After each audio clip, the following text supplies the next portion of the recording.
प्रेम से बोलिए शिव गुरु महाराज की जय, माता पार्वती की जय हो। और जितना भी श्रोतागण सुना था सबके हाथ जोड़ के प्रणाम बा।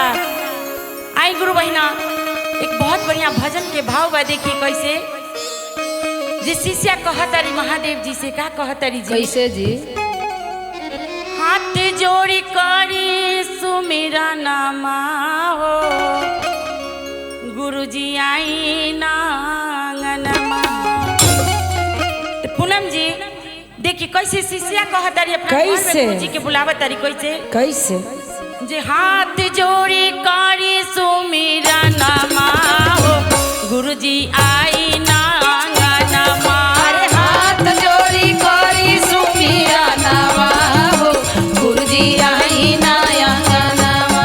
हाथ जोड़ी करी सुमिरा नामा हो गुरुजी आई नायंगनामा। आई नांगनमा गुरुजी आई नांगनमा। आई नायंगनामा गुरुजी आई नायंगनामा। अरे आई नांगनमा गुरुजी आई नांगनमा।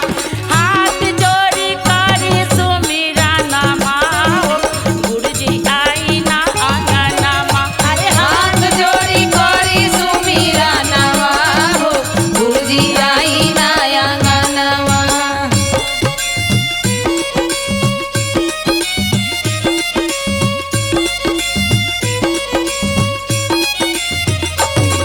अरे हाथ जोड़ी करी सुमिरा नामा हो गुरुजी आई नायंगनामा।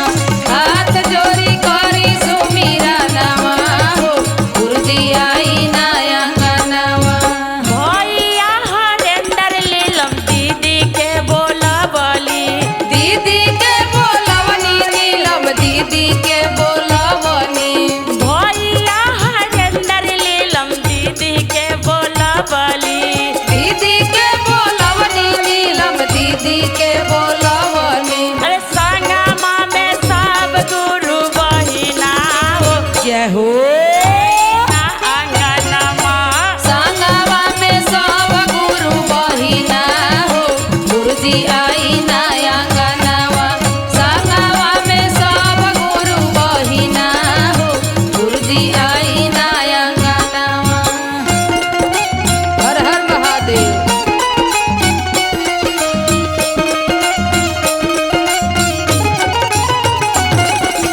हाथ जोड़ी करी सुमिरा नामा हो गुरुजी आई नायंगनामा।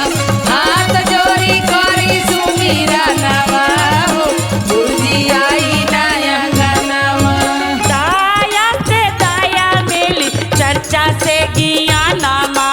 चर्चा से ज्ञानवा हो चर्चा से ज्ञानवा।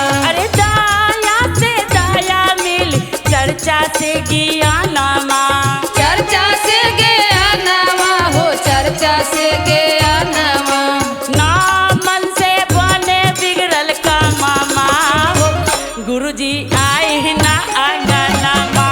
ना मन से बने बिगड़ल का मामा हो गुरुजी आई नायंगनामा। अरे ना मन से बने बिगड़ल का मामा हो गुरुजी आई नायंगनामा।